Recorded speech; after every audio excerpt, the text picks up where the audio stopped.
dans le vidéo et dans le courriel que j'ai reçu, il parle, lui, je dirais pas le texte au grand complet, là, mais de façon assez court, il dit voici une preuve de ce que je disais sur le fait que le gouvernement et la société fait tout pour empêcher qu'il y ait des nouveaux docteurs qui apparaissent en limitant le nombre d'étudiants. Je sais que j'ai déjà dit ça il y a bien longtemps et je sais qu'on appelle comment ça s'appelle l'ordre des docteurs, non, c'est pas comme ça. Pardon? Le collège des médecins. Le collège des médecins, voilà.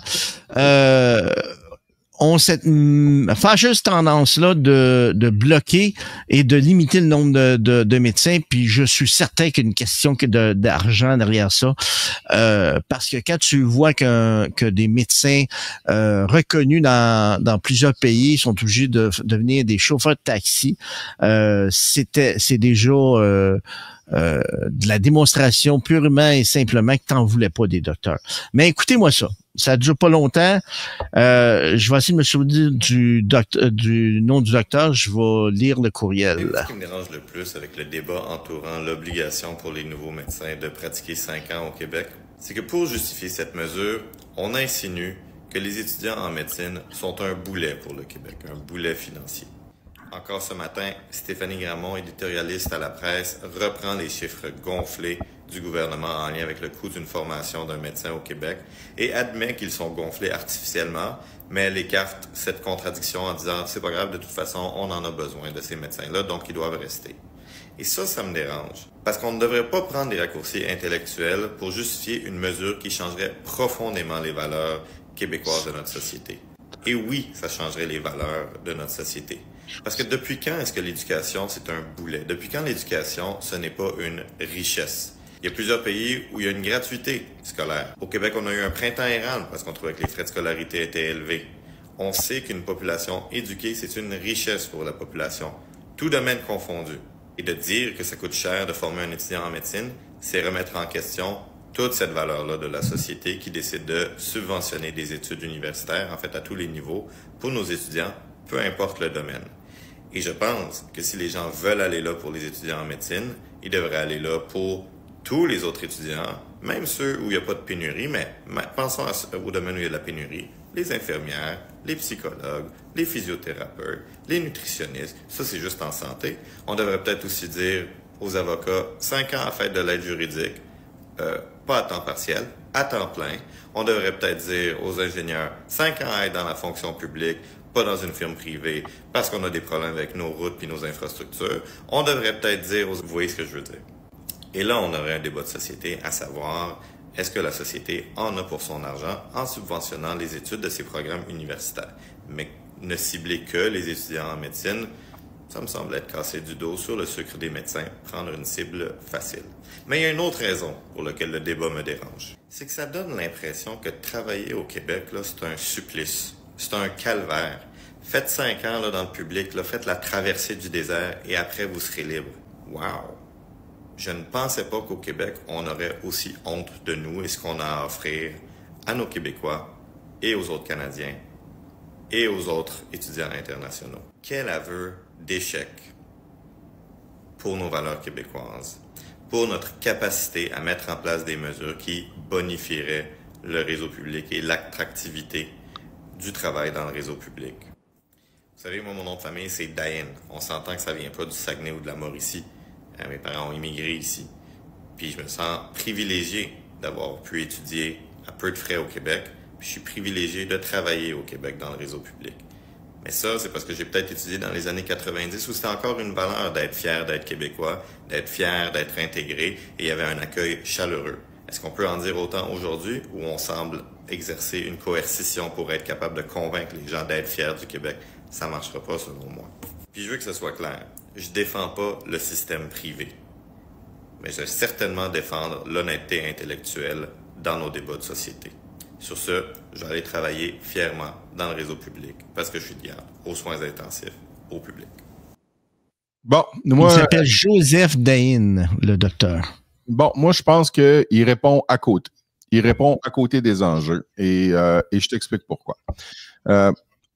Sur le fait, là, l'objectif du gouvernement du Québec qui est dans une certaine façon maladroit, parce que moi, je pense que effectivement, d'exiger que les médecins redonnent à la société, je pense que c'est normal de faire cette demande-là. On sait qu'il y a un afflux d'étudiants qui proviennent de d'autres provinces canadiennes, qui viennent étudier au Québec, parce qu'au Québec, c'est 30 à 40% moins cher de faire des études, et ce, dans tous les domaines confondus, y compris la médecine.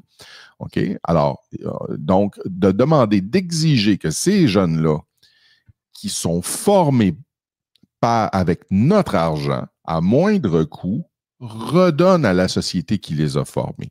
Alors, c'est vrai pour ces étudiants qui viennent de d'autres provinces canadiennes, c'est aussi vrai pour les étudiants étrangers qui paient plus cher, on va se le dire, là, mais quand même, somme toute, qui ont une formation de pointe qu'ils reçoivent ici, et après ça, ils repartent en Afrique, ils repartent en Asie, ils repartent en Amérique latine pour aller pratiquer la médecine.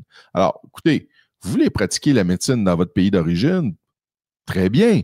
Mais deux choses d'une. Soit qu'on vous facture le vrai prix que devraient coûter vos études et on finance rien, ou sinon, on exige une réciproque. Et la réciproque, l'acte de réciprocité, c'est quoi? C'est de redonner des services de manière obligatoire à la population pendant un laps de temps X. Pour des étudiants en médecine qui sont des Québécois, qui ont fait leurs études au Québec, je pense que cette mesure-là, à proprement parler, a plus ou moins raison d'être. Okay? Mais en ce qui concerne des étudiants, comme je te dis encore une fois, qui viennent de d'autres provinces canadiennes, ben moi, je pense qu'on devrait mettre cette obligation-là. C'est normal, on paye, on a le droit de recevoir quelque chose en retour pour ce qu'on paye. Moi, financer des étrangers, puis donner gratuitement, ou presque, pas gratuitement, mais donc à moindre coût des études, je suis vraiment en désaccord avec ça.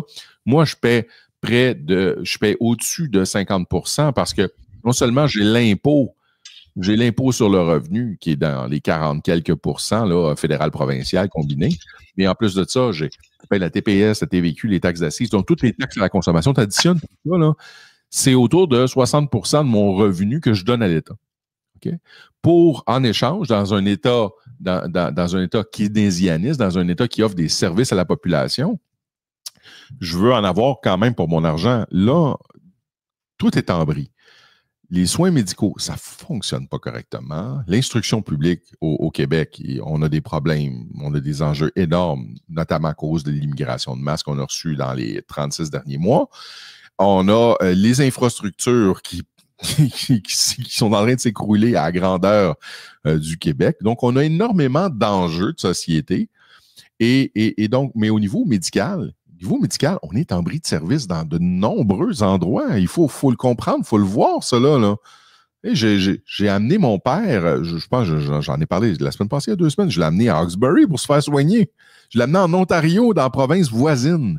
Puis l'Ontario envoie la facture en passant à Québec. Hein? Alors, c'est pas les Ontariens qui financent, là.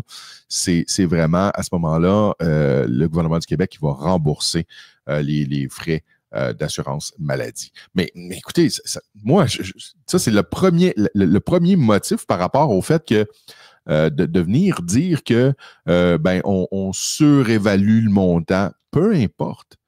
C'est pas ça. Tu as, en tant que personne qui est formée au Québec, une obligation morale d'offrir des services à la population. Maintenant, si tu es fait dans le privé, dans le public, moi, je ne rentre pas dedans. C'est pas ça que je veux. Moi, ce que je veux, c'est que les gens soient soignés. Je veux que les gens soient pris en charge. C'est anormal que ça prenne entre 20 et 35 heures pour pouvoir voir un médecin à l'urgence. C'est anormal. OK? Dans une société comme la nôtre, on est la 26e, le Québec, pas le Canada. Le Québec, nous sommes la 26e puissance économique mondiale, mais nous avons présentement une prise en charge et des soins de santé comme si nous étions un pays en voie de développement. Et ça ne fonctionne pas. Ça ne fonctionne simplement pas. OK? Alors, moi, je veux voir les gens avoir accès à des médecins. Je comprends que la population a vieilli. Je comprends que l'accès est plus difficile, notamment à cause de ça. Mais là, moi, ce que je veux voir, c'est ça. Puis la rémunération à l'acte aussi. Ça, c'est l'autre chose. Rémunérer les gens à l'acte, Jean-Marc, c'est quelque chose qui date des années 1970. Nous en sommes en 2024 à une autre étape. Il faut que la rémunération se fasse sur une base annuelle. Il faut que ça se fasse autrement. Ça, c'est clair, net et précis, parce que ça permet à ce moment-là une orgie de frais médicaux qui sont facturés à la RAMQ, à la Régie d'assurance maladie du Québec. Et ça, ce n'est pas acceptable. Alors, on voit constamment d'année en année la facture, le budget, la portion du budget de l'État qui grossit en matière de santé. C'est déjà le premier poste. Hein, on est rendu, je pense, à quelque chose comme 50 ou 55% du budget de l'État qui est dévoué, du gouvernement du Québec qui est dévoué à la santé. Ça n'a pas de bon sens. Ça n'a pas de bon sens. Il faut que ça change. Il faut que ça change. Alors voilà, fait que c'est la raison pour laquelle Ça, c'était pour répondre à tous les articles qui sont sortis depuis 4 jours, depuis le début du mois, qui était que le ministre Dubé veut forcer les nouveaux médecins à travailler dans le réseau public, le nouveau médecin est forcé de travailler au public, potentiellement discriminatoire selon Legault. Tu vois que Legault, il navigue. Il essaye de pas s'en aller vers ça, puis il veut pas déplacer ses amis médecins, je veux dire, plutôt, je vais dire ça de même. Par contre, il est évident que si tu viens étudier ici, on paye pour tes études et que t'es une profession aussi libérale qu'être médecin aujourd'hui. Je trouve qu'on s'est mis dans la marde en partant, en leur offrant ça. Sauf que ça, on s'entend que c'était un autre gouvernement et cet autre gouvernement-là là, a donné les clés du coffre à la profession des médecins, tu sais. Donc, on est pris là-dessus. Qu'est-ce que vous disiez? J'ai récemment été aux urgences de Sacré-Cœur pour ma mère et la minorité visible composait la majorité des salles d'attente, environ 80%. Non, mais Fleur de Lys, c'est vous la minorité visible dorénavant. On va se le dire, là, c'est vous. Alors là, donc, ils sont la majorité visible, ils ne sont plus la minorité visible. Dans certains centres hospitaliers à Montréal, ben c'est comme ça. C'est comme ça. Les Québécois francophones, on est minoritaires. On fait pas de bébés. On fait pas de bébés et on fait rentrer énormément d'immigrants de différentes communautés ethniques, de différentes nationalités. Alors, tôt ou tard, ça apparaît dans les hôpitaux, ça apparaît dans les écoles, ça apparaît dans la rue, ça apparaît dans les centres commerciaux. C'est une réalité. Et, on est après se faire piller. Pardon? On est après se faire piller. On se fait pas piller. On se fait pas piller. Faut faire attention. Je pense pas que... Mais on a... Nos élites ont décidé qu'eux voulaient une société qui avait une croissance de la population. Ils ont dit, vos femmes, les femmes québécoises ne veulent pas faire d'enfants, les femmes canadiennes ne veulent pas faire d'enfants. Très bien. On va aller chercher des gens qui, eux, sont prêts à faire des enfants. Donc, on va aller dans le tiers-monde, on va aller dans le pays en voie de développement, des pays généralement où il y a une pratique religieuse très active, souvent rigoriste, où justement la femme va être écrasée et dire, ben tu fais fonctionner la machine à bébé, tu fais 4, 6, 8 enfants, c'est comme ça que ça fonctionne. Et de cette façon-là, nos élites se sont dit, ah ben comme ça, on va avoir une main-d'œuvre abondante, peu coûteuse, servile, et de l'autre côté, ça va être des unités de consommation, donc qui auront besoin d'un poêle, d'un frigidaire, d'une cuisinière, donc de micro-ondes, etc., de mobilier. Alors, ça va faire rouler l'économie. Ils vont faire générer à ce moment-là donc une croissance constante du PIB. Donc, on veut avoir ces gens-là. C'est ça la façon de penser.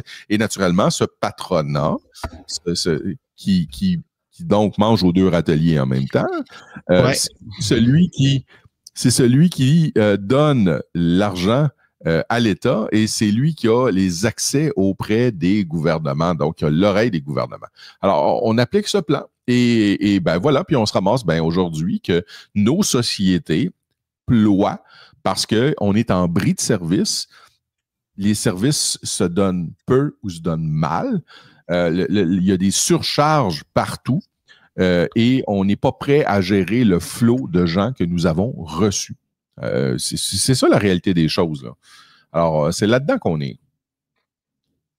Mais d'être pour, moi, je suis pas contre l'immigration. Je suis contre l'immigration de masse.